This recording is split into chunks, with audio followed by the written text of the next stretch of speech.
Y quisiera pedirle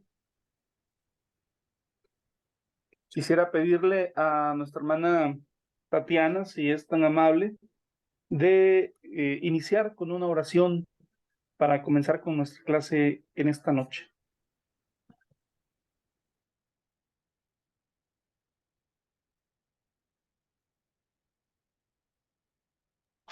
Bueno, hermanos, oremos. Padre nuestro, en esta tarde te queremos dar las gracias, Señor, porque permites que podamos tener esta clase, Señor. Gracias por todos los compañeros que están presentes. Te pedimos, Señor, por los compañeros que no pudieron estar, que tú sabes, Señor, las razones y que puedas, Señor, después esta clase ser de bendición para ellos también. Te pedimos por el profesor, Señor, que sea de bendición para nosotros, Señor, con esta materia. Te damos las gracias por tantas bendiciones. Amén.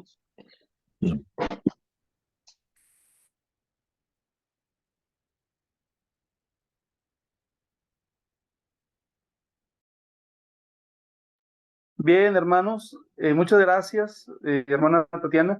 Es un gusto saludarles nuevamente. Deseo que el Señor esté bendiciendo sus vidas, que esté bendiciendo sus hogares, sus ministerios también. Y vamos a adentrarnos en la clase número 2 de este curso de Administración Eclesial. Permítanme compartir la presentación.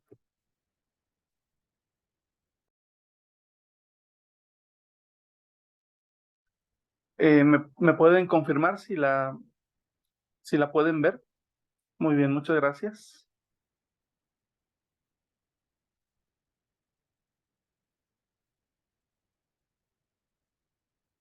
Bueno, estamos en la clase número 2 de nuestro curso de Administración Eclesial y quiero iniciar compartiendo con ustedes, hermanos, cuál será el recorrido que vamos a tener en esta clase. Lo primero que vamos a ver, y quiero comentarles que procuraré que sea el primer punto en cada clase, tiene que ver con un repaso breve de la clase anterior. Esto es muy interesante y además es muy útil porque nos permite enlazar lo que revisamos en la sesión pasada y este repaso lo vamos a implementar con la pregunta: ¿qué hicimos la clase anterior? Esa va a ser la pregunta con la cual vamos a iniciar cada clase. ¿Qué hicimos la clase anterior? Y bueno, vamos a ocupar unos minutos para que ustedes puedan brindar la retroalimentación y lo que recuerdan o los puntos que más llamaron su atención de la clase anterior. Y después vamos a revisar algunos conceptos relacionados con nuestra materia. ¿Qué es administración? Estos son conceptos, pero los vamos a ver desde el planteamiento de las preguntas. ¿Qué es administración? ¿Qué es la planeación? ¿Qué es organización? ¿Qué es dirigir? ¿Qué es controlar? Así que, bueno, vamos a dar inicio con el primer punto. La pregunta es, ¿qué hicimos? ¿Qué hicimos la clase anterior? Y quisiera dar la oportunidad para que ustedes pudieran comentar, hermanos. ¿Quién quiere iniciar?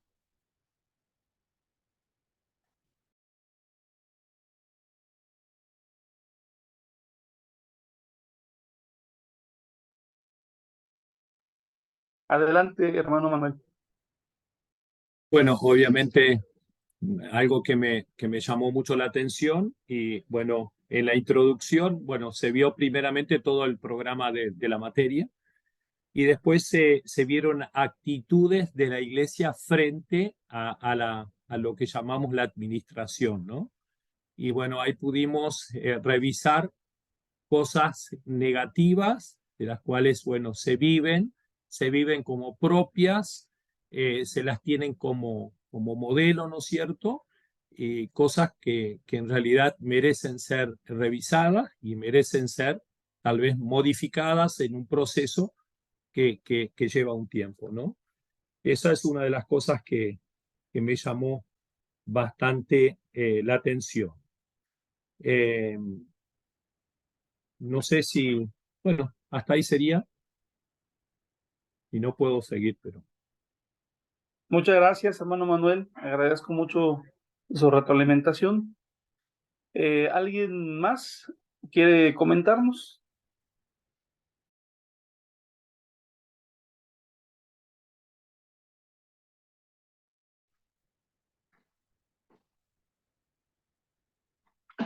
Adelante, hermana Tatiana. Bueno, creo que la pregunta, para hacerla simple así, que dimos la clase anterior fue cómo analizar en profundo lo que significa la palabra acción. Hasta aprendí, no sé si solamente yo o alguien más, que se trata de servicio, que tiene otro significado más que solamente administrar algo económico. Muy bien, muchas gracias. ¿Alguien más quiere comentarnos algo?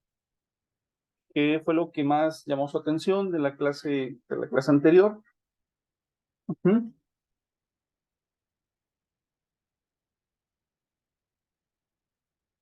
Adelante, hermano. ¿Quién levantó su mano? Adelante.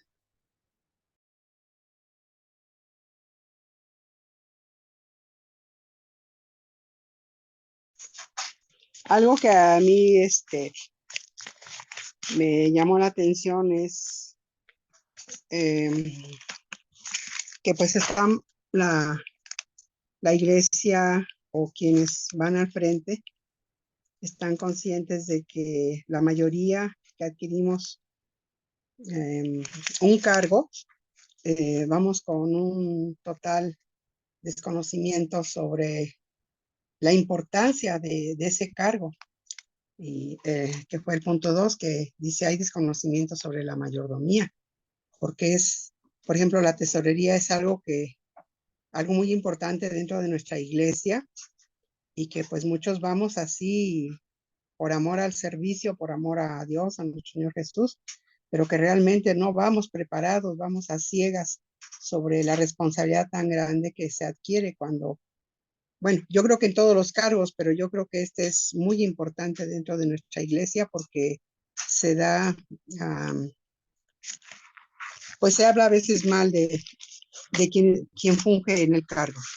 Y yo creo que si cada uno de los que estamos vamos a aprender sobre la importancia de este asunto, que en sí, pues yo creo que es algo muy importante dentro de las bases de nuestra iglesia, porque le digo que a veces es motivo hasta de división. Entonces, para mí es muy importante, muy valioso, a pesar de mi edad y de todo lo que he vivido, aprender sobre lo que es una administración que no solamente a la iglesia, a quienes estén, les lleve satisfacción, sino que podamos nosotros servir de manera grata a nuestro Dios.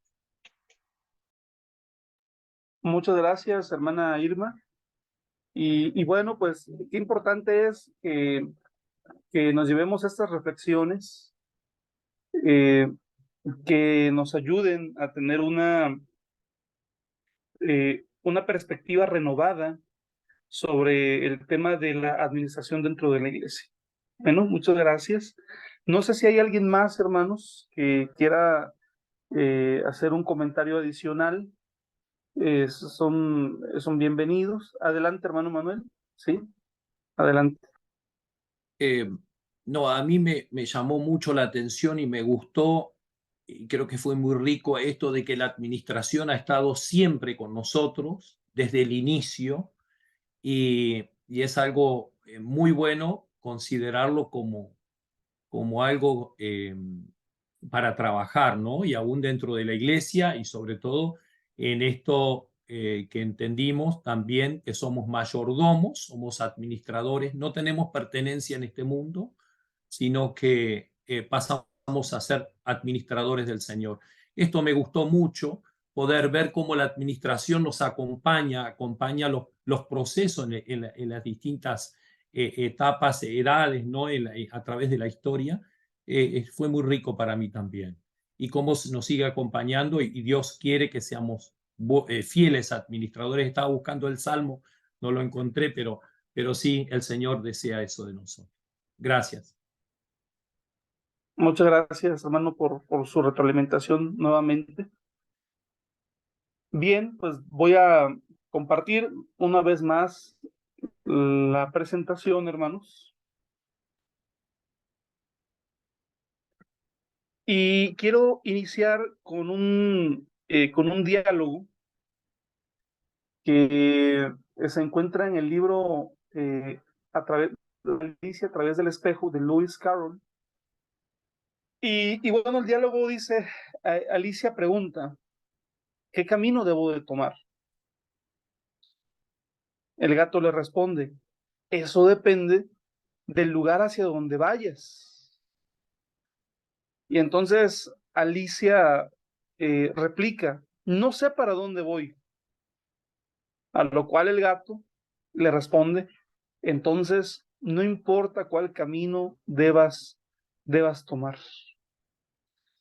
Este relato es interesante, este diálogo es muy ilustrativo, porque si no sabemos hacia dónde vamos, entonces realmente pues no interesa mucho el camino que vayamos a tomar. Algo muy diferente es el caso cuando tú sabes hacia dónde quieres ir. Entonces, cuando alguien sabe hacia dónde se dirige, sabe que podría haber 1, 2, 3 o hasta 4 rutas posiblemente para llegar hacia ese lugar, pero entre esas rutas seguramente habrá alguna que es óptima, que es la mejor. Y bueno, hoy vamos a hablar acerca de eso, hermanos. ¿Sí? Entonces, vamos a iniciar planteando las siguientes preguntas de una manera reflexiva, de una manera que nos permita irnos adentrando en este tema de la administración. Lo podemos pensar a nivel personal, a nivel familiar, a nivel iglesia, obviamente, que es la connotación que tiene nuestra clase. La pregunta dice, ¿hacia dónde vamos? ¿Hacia dónde nos dirigimos? Se refiere una situación del futuro. ¿Hacia dónde vamos? ¿Hacia dónde nos dirigimos? ¿En dónde queremos estar en un futuro? Pero esa no es la única pregunta importante, puesto que no solamente se trata de pensar dónde queremos estar, sino que tenemos que marcar una ruta, tenemos que establecer un itinerario. Y para ello es necesario que nos hagamos la siguiente pregunta. ¿Dónde estamos? No es solamente hacia dónde vamos, también es en dónde estamos. ¿En qué momento, en qué lugar, en qué situación nos encontramos? Y entonces, ya teniendo establecido la situación inicial, el lugar del inicio y el destino o la situación ideal hacia donde queremos llegar, viene una tercera pregunta que es sumamente importante. ¿Cómo lo voy a lograr? ¿Cómo voy a llegar a donde yo quiero estar desde el lugar en el que me encuentro? ¿Cómo voy a lograrlo? ¿Qué recursos necesito? ¿Qué pasos debo de dar? ¿Hacia dónde vamos? ¿Dónde estamos? ¿Y cómo lograrlo? Y estas preguntas, mis hermanos, en la administración son preguntas sumamente importantes. Lo son en el momento en el que nosotros también tenemos necesidad de planificar, de hacer un plan de trabajo, un plan de acción, ¿verdad? Hoy podríamos hablar de una forma más eh, exacta, no tanto de un plan de trabajo, sino de un plan de acción, ¿sí? Porque un plan de acción se trata de cuáles son las acciones, cuáles son las actividades que se deben de realizar para lograr algunos objetivos. Bueno,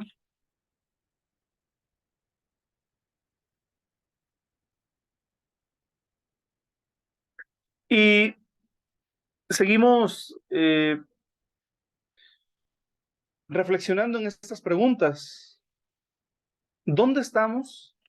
Se refiere a cuál es nuestra realidad, cuál es nuestra actualidad, cuál es la situación en la que nosotros nos encontramos. Y dos, ¿hacia dónde vamos? Se refiere a qué es aquello que nosotros deseamos lograr. Y el punto 3, ¿cómo llegar? Se refiere a cuál es el proceso para alcanzarlo. No todos estamos en el mismo lugar, hermanos. Esa es una realidad innegable. Por ejemplo, tenemos congregaciones muy jóvenes. Nosotros aquí en México les llamamos misiones, pero son congregaciones que tienen pocos años, que se están formando, y generalmente algo que adolecen las misiones o las congregaciones iniciales es que no tienen templo. Muchas de estas misiones inician rentando algún lugar o reuniéndose en un espacio que alguien les presta, en la casa de algún hermano de la iglesia, y entonces, pues evidentemente una de las necesidades más apremiantes es tener un espacio propio. Entonces, hablando de las misiones, pudiéramos pensar que están en una situación donde no tienen un espacio propio, y hacia dónde quieren llegar, hacia tener un templo, hacia tener un terreno, tener un lugar propio para reunirse. Y entonces empiezas a pensar y dices, ok, ¿y cómo voy a llegar? ¿Cómo voy a llegar hacia? No todos estamos en esa realidad. Hay iglesias que ya están establecidas, que ya tienen su templo, muy bien, pero ya se acabó la obra, ¿no? ¿Dónde vamos? Necesitamos crecer, necesitamos que otras personas conozcan el Evangelio, necesitamos que más gente venga a la iglesia, y queremos crecer, y queremos en un plazo ser más. Uh-huh. ¿Cómo lo voy a hacer? ¿Qué debo de hacer? Bueno, sea cual sea nuestra situación, estas preguntas son sumamente importantes, son preguntas esenciales para el proceso administrativo, hermanos, dentro de nuestra iglesia. Muy bien.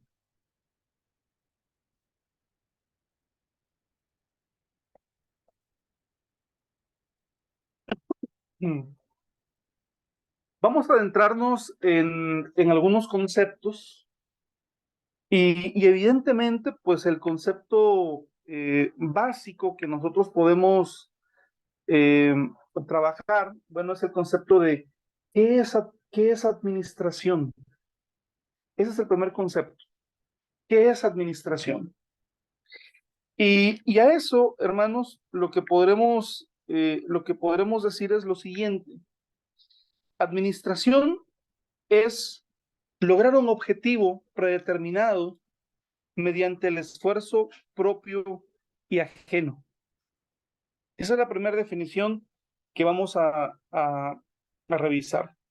Es lograr un objetivo predeterminado mediante el esfuerzo propio y ajeno. Qué importante es que tengamos objetivos, hermanos. Recuerden ustedes la narración inicial, ¿verdad? Cuando Alicia le dice al gato, no sé para dónde voy. Y el gato le dice, parafraseando, pues no te preocupes.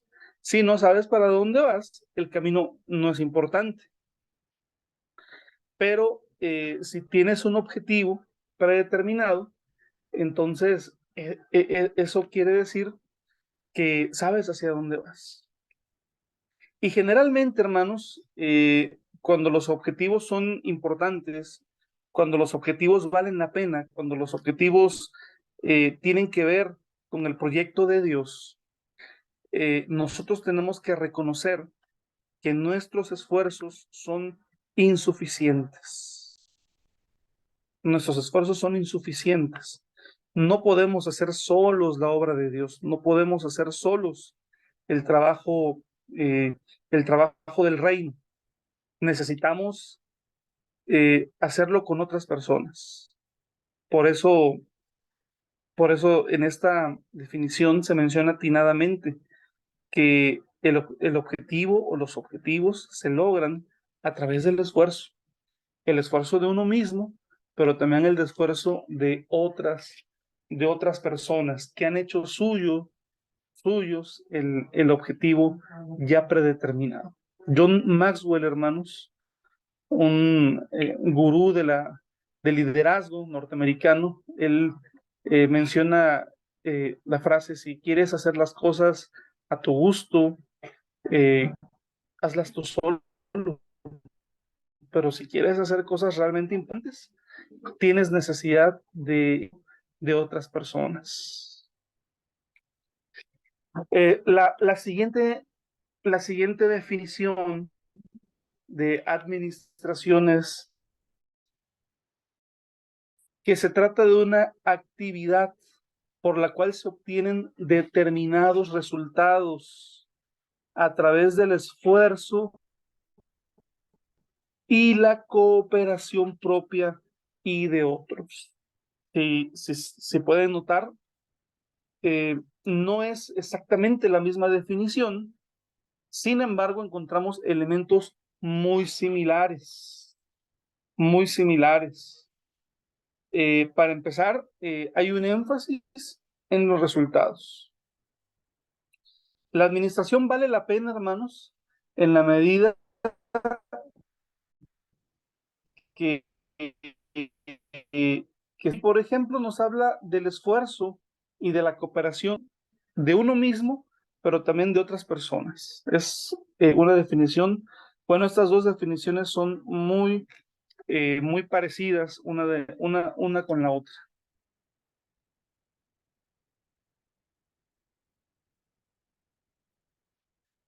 Aquí viene otra definición. ¿Qué es administración?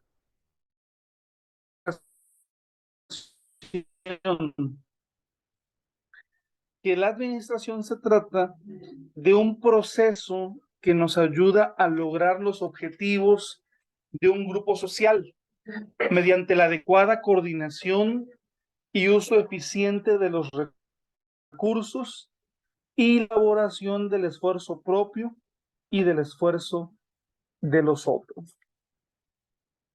Como pueden ver, esta tercera definición es mucho más completa que las anteriores. Es decir, era muy clara o es muy clara, pero muy general. La segunda definición nos dice que la administración dice que es una actividad, lo cual no decía la primera, y además nos habla de resultados, mientras que la primera nos habla de un objetivo. Pero ya en la tercera definición, hermanos, con mucha claridad se nos dice que la administración, primero que nada, es un proceso que nos ayuda a lograr los objetivos. ¿Qué significa esto de que es un proceso? Lo vamos a ver, que la administración consta de algunas etapas, ¿sí? Esto de las etapas, bueno, es algo que podemos, pues, si vamos a preparar alguna comida, bueno, en la preparación de los alimentos, todo lo hacemos por etapas y lo hacemos en cierto orden, ¿sí? Bueno, en la administración hay un proceso y este proceso tiene como objetivo tiene como propósito que se logren los objetivos de un grupo social. Nosotros somos la iglesia, ¿sí? ¿Y, y qué sucede en este proceso? Bueno, lo que tendría que suceder es que haya una coordinación adecuada. Es decir, que hablar de coordinación adecuada es que todos sabemos lo que tenemos que hacer, todos estamos capacitados sobre lo que tenemos que hacer y no solamente estamos capacitados, estamos prometidos con aquello que nos corresponde realizar. Estamos coordinados. El apóstol Pablo nos habla de esta coordinación cuando él utiliza la analogía del cuerpo para referirse a la iglesia.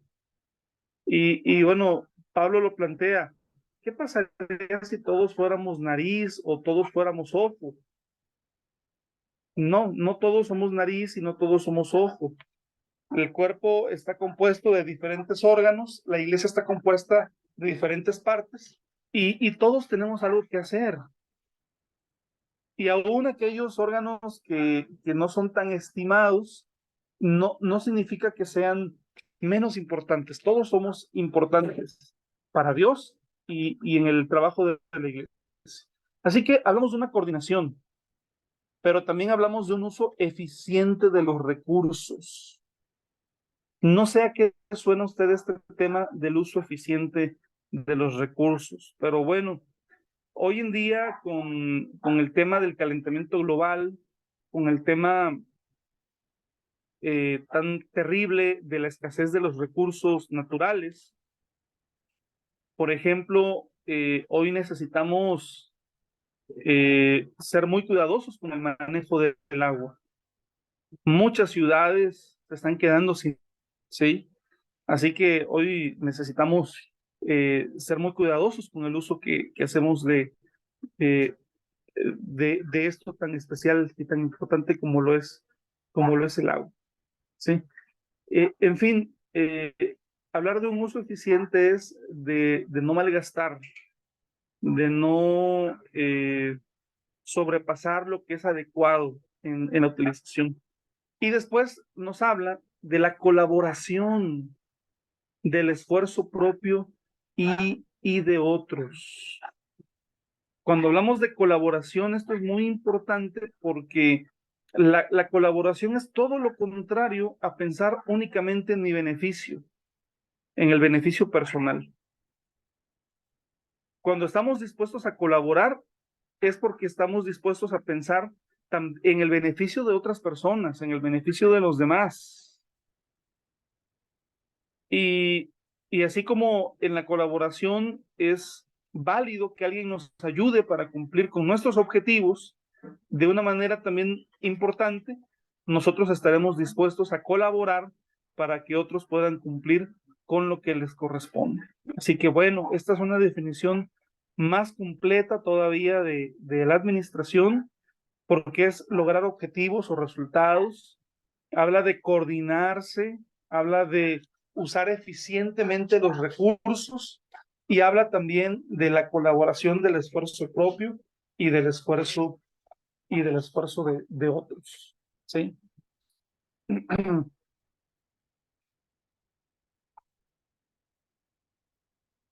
Bueno, y en este punto, hermanos, provocamos el diálogo, ¿no? Dialoguemos por qué el pastor o líder de la iglesia deben administrar. Ese sería el diálogo, ¿verdad? Ya en esta segunda clase daríamos por superada quizá alguna idea de que el pastor no debe de administrar, de que el pastor debe ser pastor. ¿Por qué el pastor o líder de la iglesia deben administrar? Ahora bien, hermanos, yo quisiera hacer antes de abrir el diálogo en este punto, hacer alusión a un tema que vemos en el libro de los Hechos de los Apóstoles. En el libro de los Hechos de los Apóstoles, vemos que la iglesia crecía, y crecía de una manera que los apóstoles no se habían imaginado en un inicio. Es decir, ellos quizá no esperaban que la iglesia creciera al ritmo que lo estaba haciendo, pero el libro de los Hechos de los Apóstoles nos dice que cada día el Señor añadía a su iglesia a los que habían de ser salvos. Es decir, era un crecimiento exponencial todos los días. Pero dentro de la iglesia primitiva, que en ese momento de la historia que nos narran los primeros capítulos del libro de los Hechos, era una iglesia eminentemente judía, hermano.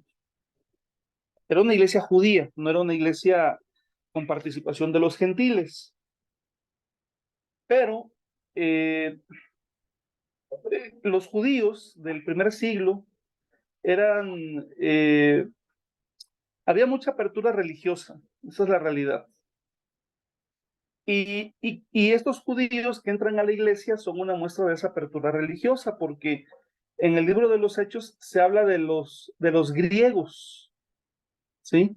Estos griegos, hermanos, eran judíos, pero eran judíos, algunos de ellos que no eran los judíos de allí de Jerusalén, de Judea, sino gente que incluso provenía de la diáspora.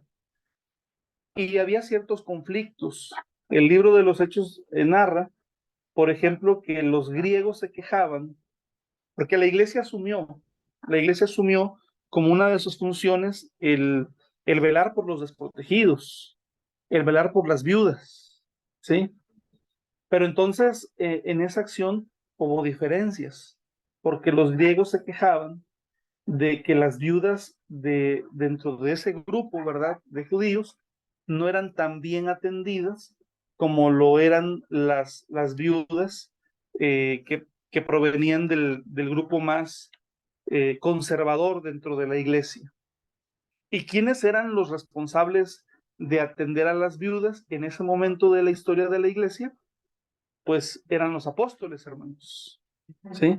Entonces era un problema, porque ellos no solamente se dedicaban a la predicación de la palabra, no solo se dedicaban a la oración, sino que ahora tenían que atender estos problemas que tenían que ver con las porciones de comida y con los apoyos que se daban a las personas en necesidad. Así que los apóstoles les dicen a la iglesia, no es posible que nosotros descuidemos la oración y que descuidemos el predicar el mensaje por atender a las viudas. Y entonces ahí es donde se nombran a los 7 diáconos. ¿Sí recuerdan esa historia, hermanos? De un problema viene una solución. Se nombran a los 7 diáconos, a los 7 servidores. Estos diáconos inicialmente se dedicaron a realizar una labor que los apóstoles hicieron en un principio, ¿verdad? El atender en las mesas. ¿A qué voy con esto, hermanos? Pues ya desde la época primitiva, ya desde la iglesia de Jerusalén, vemos cómo los apóstoles reconocen la necesidad de que en la iglesia haya administración. Y ellos mismos dicen, no tenemos la capacidad para hacer todo. Estamos predicando, estamos en la oración, no podemos con todo. Que se nombren a 7 personas que se van a dedicar a esto, ¿sí? Así que bueno, hermanos, desde que la iglesia es iglesia, ahí está pues este reconocimiento, ¿no?, de que se debe de administrar. Incluso me voy un poco más para atrás, hermanos. Me voy un poco más para atrás en el ministerio de Cristo Jesús. El mismo Señor Jesucristo, hermanos, nombró a uno de sus discípulos como tesorero. ¿Sí recuerdan quién era el tesorero el grupo de los 12 hermanos. Bueno, era Judas, ¿no? Eso es lo que nos narran los evangelios. Alguien tenía que hacerse cargo. Jesús tenía la capacidad para hacerlo, por supuesto que tenía la capacidad para hacerlo, pero él nombra a Judas y bueno, pues él fue quien se encargó de administrar los recursos, porque la otra es que Jesús no estaba peleado con el dinero, hermanos. Él no estaba peleado con el dinero, por eso tenían un tesorero y recibían apoyos, y esos apoyos quien los administraba era Judas, hermanos. ¿Sí? Bueno, así que siempre en la iglesia hay alguien, o debe de haber personas que se dediquen a hacer una administración.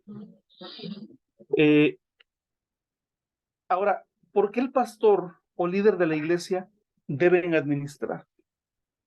Ahora sí, abrimos el, el foro.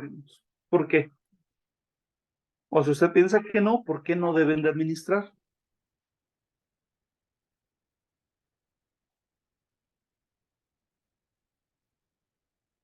¿Quién dice yo, hermanos?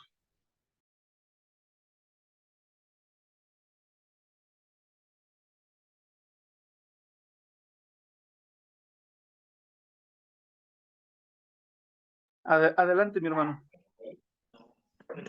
Bueno, todo este resumen, antes que nada digo que todo este resumen que usted hizo, me viene a la mente el trabajar en equipo.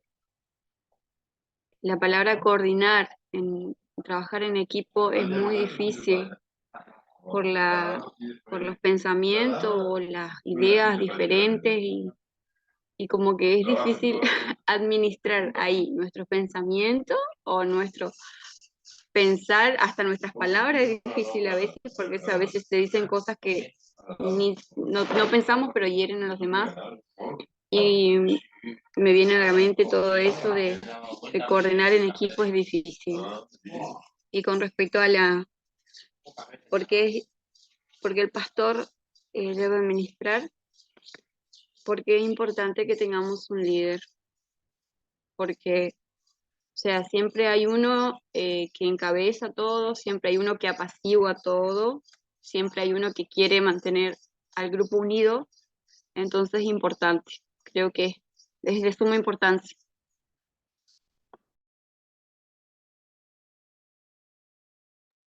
Muchas gracias, hermana. Muchas gracias por su comentario. Muy de acuerdo con lo que usted acaba de comentar. Adelante, hermana Irma. Adelante. Bueno, aquí en la lectura que usted menciona de Hechos, que es el capítulo 6, en su verso 2 dice algo muy importante.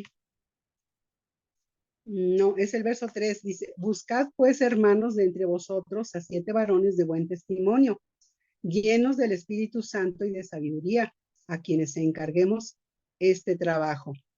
Yo creo que ahí radica nuestra respuesta, que si el pastor está a cargo y él no alcanza a cubrir todas las necesidades, porque el trabajo pastoral es muy, muy fuerte, algunos podríamos decir que pesado, ¿verdad? Para una sola persona.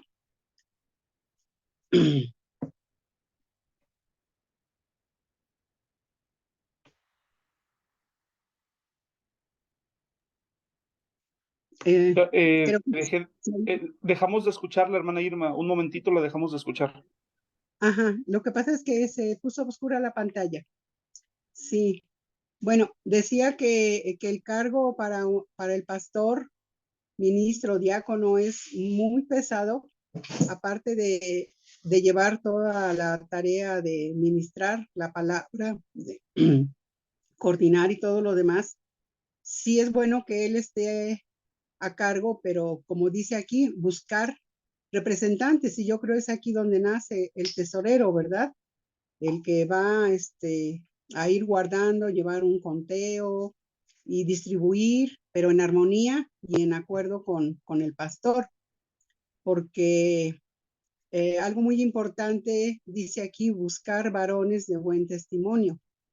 Si nosotros elegimos a una persona que tiene poco en la iglesia o que vemos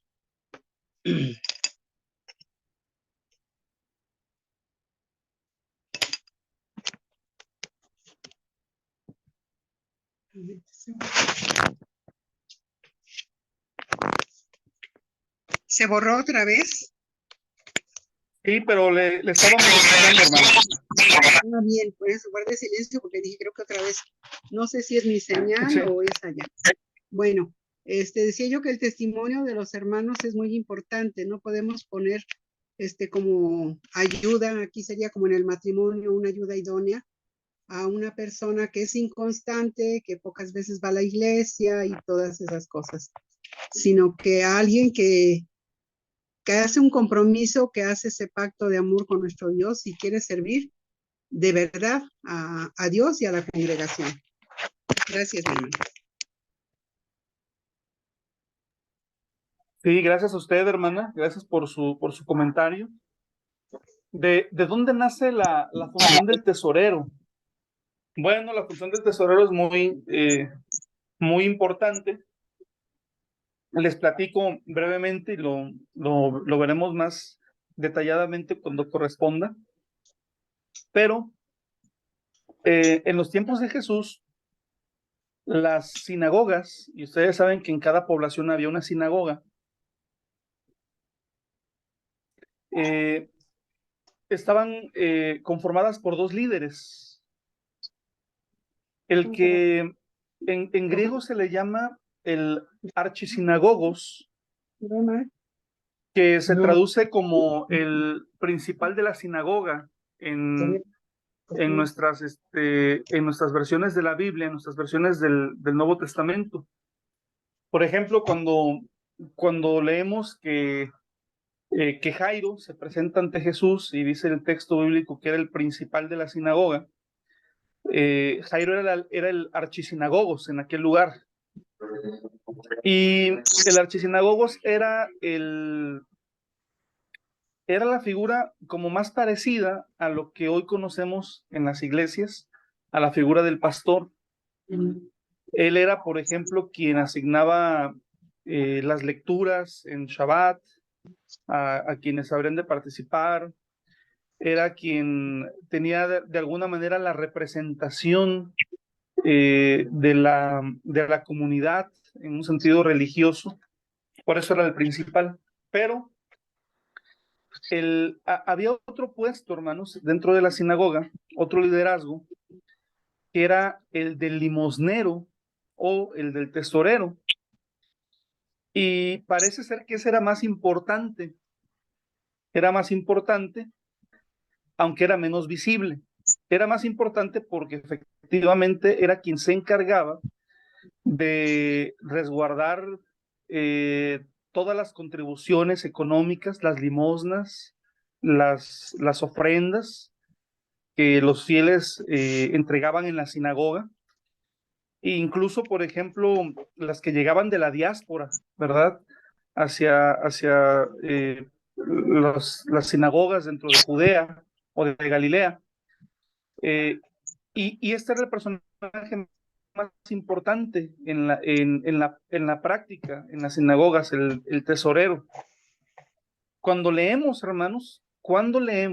en los evangelios que Judas era el tesorero, pocas veces hacemos hincapié de que realmente Judas tenía un lugar de mucha importancia dentro del grupo de los 12. La tradición católica, por ejemplo, pues ha insistido, ¿no?, de que entre los 12 Pedro era el más importante.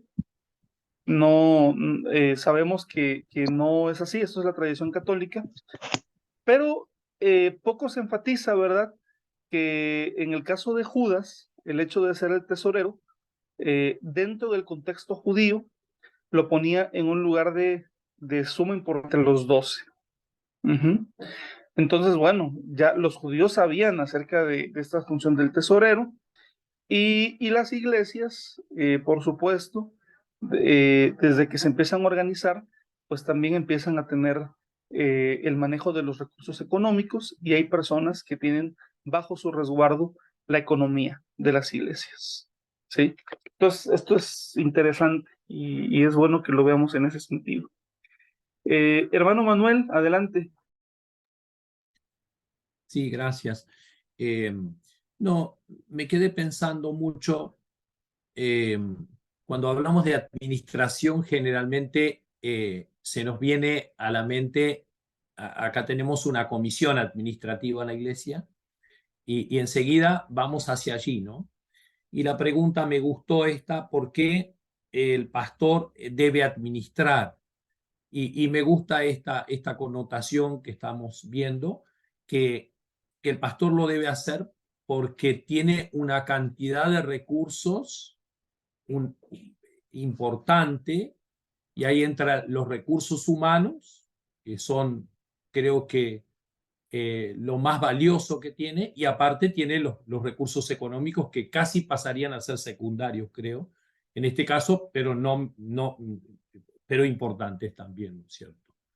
Me hizo pensar mucho eso, y, y quedé pensando en el tipo de liderazgo, porque a veces ya lo estuvimos viendo un poco, ¿no?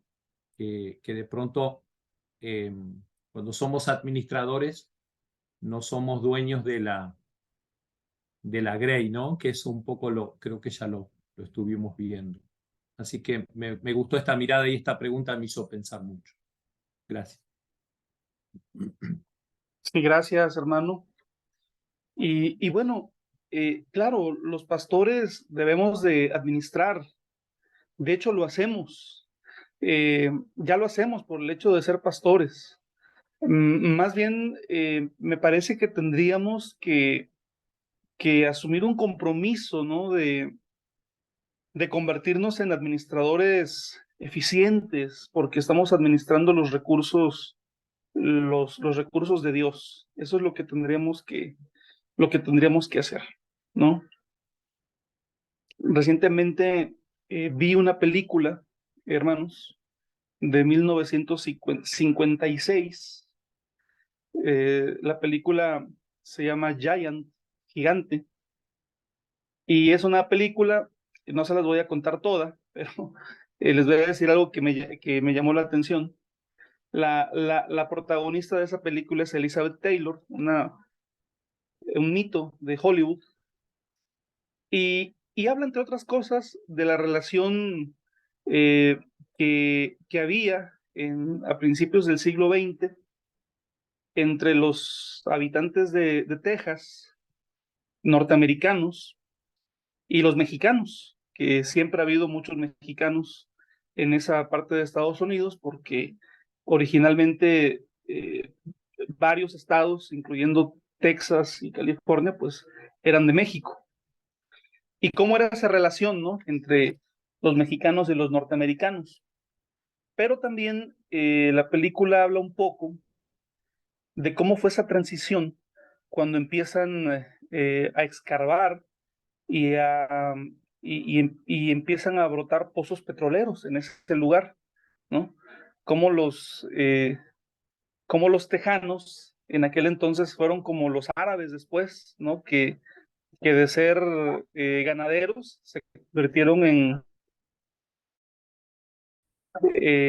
hombres muy ricos de la noche a la mañana, pero muchos de ellos pues obviamente no estaban preparados para semejante riqueza, no estaban preparados para administrar tantos recursos. Y una escena que me llama mucho la atención, ¿verdad? Es cuando la protagonista se acerca a un rancho, ¿verdad? De un amigo, un hombre muy sencillo, un hombre vaquero, un hombre sin estudios, pero sorprendentemente ve en la mesa que este hombre estaba aprendiendo algunas habilidades, cómo expresarse correctamente, cómo escribir sin faltas de ortografía, o sea, estaba buscando adquirir conocimientos que no tenía, porque él sabía que si no lo hacía, no podría administrar lo que ahora tenía en sus manos. Y a veces siento, hermanos, que a nosotros como siervos de Dios, como líderes, nos debe de pasar algo parecido, ¿no? Ok, ya soy líder, ya estoy sirviendo en un área de la iglesia, Quizá no me he preparado, no estaba yo preparado del todo, quizás sí, ¿verdad? Cada situación es distinta, pero ya estoy. Entonces, el tema es prepararnos, ¿verdad? Para poder administrar correctamente lo que Dios ya ha puesto en nuestras manos. Bueno, vamos a continuar con con las exposiciones. Si ustedes tienen alguna opinión, abran su micrófono. Si yo no los veo, abran el micrófono para que podamos escucharlos. Bueno, aquí tenemos un cuadro. En la última definición que hablábamos sobre administración, esa definición menciona que la administración es un proceso, hermanos. Y efectivamente lo es. Y un proceso significa que, eh, que está compuesto de varias etapas.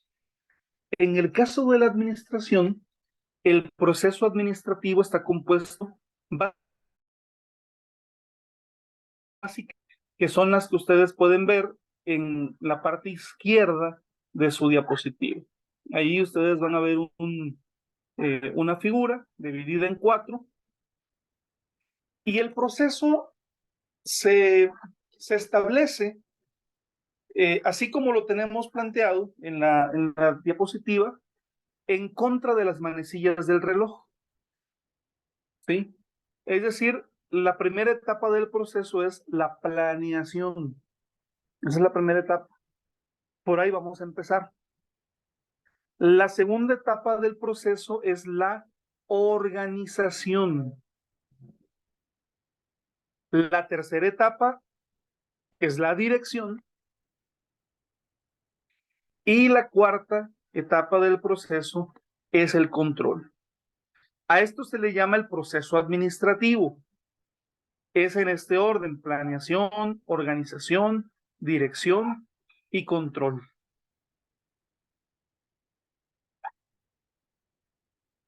En otras palabras, cuando hablamos de planeación, contestamos las siguientes preguntas. ¿Qué se quiere hacer? ¿Qué se va a hacer? Esa es la planeación. ¿Qué se quiere hacer y qué se va a hacer? En la organización,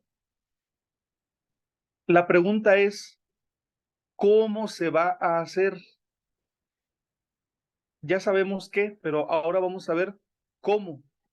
¿Cómo lo vamos a hacer? En la dirección,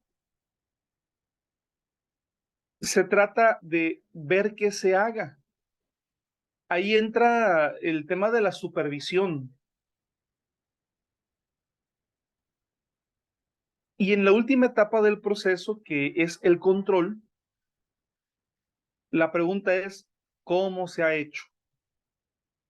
¿Cómo salieron las cosas? Ese es el proceso administrativo de cómo administrar. Planeación, organización, dirección y control. Ahora bien, la administración tiene sentido cuando nosotros tenemos objetivos, hermanos. Cuando tenemos objetivos, ¿sí?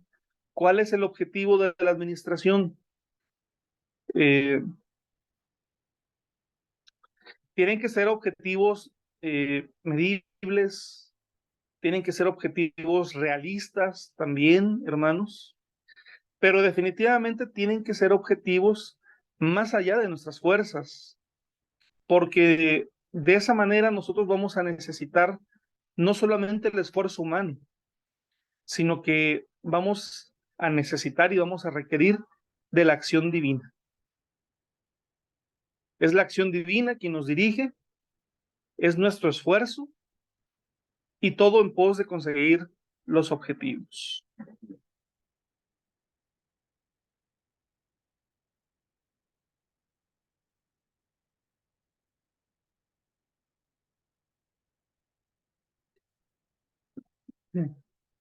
Muy bien, pues vamos a pasar al receso, hermanos. Vamos a tomar unos minutos y a las 7:10 regresamos para continuar con nuestra clase.